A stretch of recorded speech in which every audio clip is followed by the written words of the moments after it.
لبيك اللهم لبيك لبيك لا شريك لك لبيك إن الحمد والنعمة لك والملك لا شريك لك.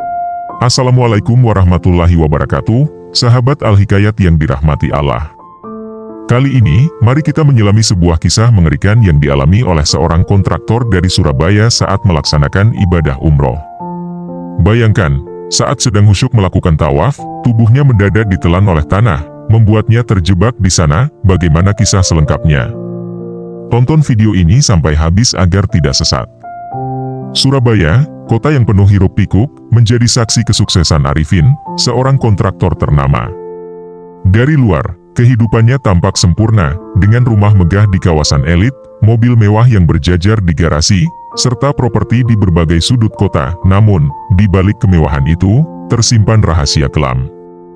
Arifin tidak mendapatkan kekayaannya dengan cara yang bersih. Setiap proyek yang ia kerjakan, selalu ada celah yang dimanfaatkan untuk meraup keuntungan lebih. Anggaran dipotong, material dikurangi, dan laporan dimanipulasi. Istrinya, Tiara, selalu mengingatkannya untuk mencari rezeki dengan cara yang halal. Namun, setiap kali Tiara menasehati, Arifin selalu marah. "Sudahlah, jangan ikut campur urusan pekerjaan," ucap Arifin suatu malam saat Tiara kembali mengingatkan. Namun, ketika Tiara diam dan tidak mencampuri urusannya, Arifin menjadi suami yang penuh kasih sayang. Hubungan mereka seolah kembali harmonis, hanya jika Tiara menutup mata terhadap kelicikan suaminya. Suatu hari, Arifin mendapatkan proyek terbesar dalam karirnya, proyek pembangunan gedung perkantoran megah di pusat kota Surabaya. Ketika proyek itu selesai, keuntungan yang didapatnya luar biasa besar. Nilai keuntungan dari proyek itu setara dengan seluruh kekayaannya selama ini. Dengan uang itu, Arifin membangun rumah yang lebih megah, membeli mobil baru, dan menambah koleksi propertinya. Namun, setelah semua itu, sisa keuntungan masih sangat banyak. Tiara yang selalu setia mendampingi Arifin, mulai merasa ada yang tidak beres. "Mas, kenapa ya? Dengan uang sebanyak ini aku tidak merasakan ketenangan," tanya Tiara pada suatu malam. "Mungkin ada hal yang belum kamu beli sayang, tas baru, perhiasan baru, atau kamu ingin liburan kemana?" jawab Arifin mencoba menghibur. "Aku sudah bosan dengan itu semua mas, aku ingin sesuatu yang berbeda," jawab Tiara lirih.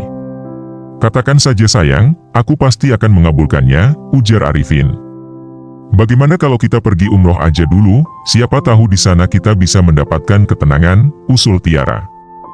Arifin mengiyakan permintaan Tiara. Mereka berdua segera mempersiapkan segala sesuatu untuk perjalanan ke Tanah Suci. Perjalanan ke Mekah terasa seperti mimpi bagi Tiara. Ia berharap bisa menemukan ketenangan batin di sana. Arifin, meski awalnya tidak begitu antusias, mulai merasakan ada sesuatu yang berbeda. Ia melihat bagaimana Tiara begitu husuk dalam setiap ibadah yang dilakukan. Namun, ketika mereka melakukan tawaf di depan Ka'bah, sesuatu yang aneh terjadi. Tubuh Arifin tiba-tiba terasa berat dan seperti ditarik ke bawah. Secara tiba-tiba, setengah badannya tertanam di tanah, seolah ada kekuatan yang tak terlihat menarik tubuhnya ke dalam tanah hingga sampai pinggang. Ia berusaha keluar, tapi ia tidak bisa. Namun di mata Tiara, Arifin hanya berdiri membatu dengan wajah ketakutan. Tiara berusaha menyadarkan Arifin. "Mas, kamu kenapa? Ada apa?" tanya Tiara khawatir. Aku tertarik ke dalam tanah, tolong aku Tiara," jawab Arifin dengan suara gemetar. Tiara menepuk-nepuk pipi Arifin. "Mas, ini tidak mungkin, di sini tidak ada tanah." Arifin akhirnya sadar dengan napas terengah-engah. "Aku merasakan seperti ada yang menarikku ke bawah Tiara." "Mas, mungkin ini hanya perasaanmu saja. Mari kita lanjutkan ibadah kita," ucap Tiara mencoba menenangkan. Keesokan harinya, saat mereka kembali melakukan tawaf, kejadian yang sama terulang. Kali ini, tubuh Arifin tertanam sampai leher.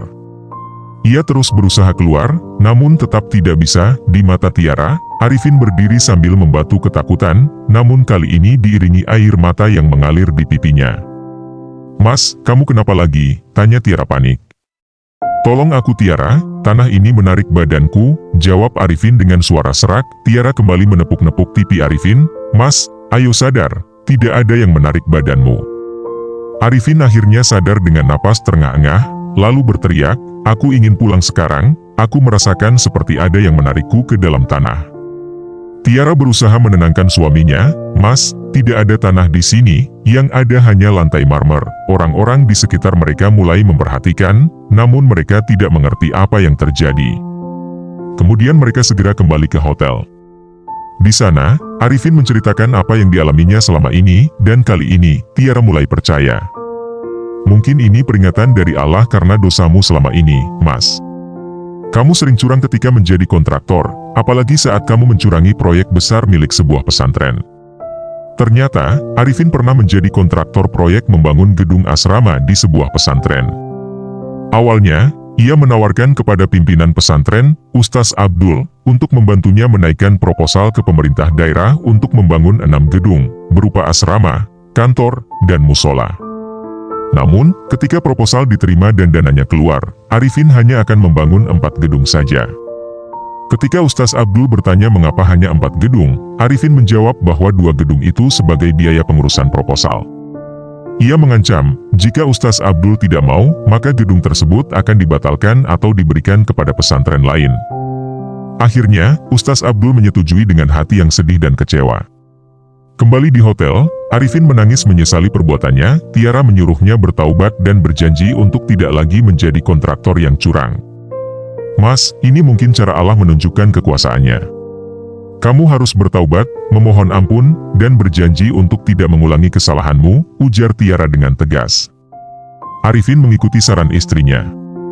Di depan Ka'bah, dengan penuh penyesalan dan air mata, ia memohon ampun kepada Allah.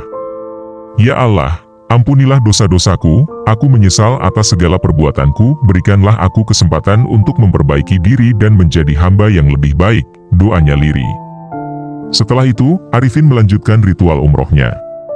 Secara ajaib, ia tidak lagi mengalami hal aneh, tubuhnya tidak lagi terasa ditarik ke dalam tanah. Setelah kembali ke Indonesia, Arifin berubah menjadi kontraktor yang jujur dan amanah. Ia pergi ke pesantren yang pernah ia curangi dan meminta maaf kepada Ustaz Abdul. Dengan uang pribadinya, Arifin membangun kembali 2 gedung yang tidak ia bangun waktu itu. Ustaz Abdul menerima permintaan maaf Arifin dengan lapang dada. Allah Maha Pengampun Pak Arifin, yang penting Anda sudah bertaubat dan berjanji untuk tidak mengulangi kesalahan itu. Semoga kita semua senantiasa diberi hidayah dan kekuatan untuk selalu berada di jalan yang benar. Wallahu a'lamu bishawab. Wassalamualaikum warahmatullahi wabarakatuh.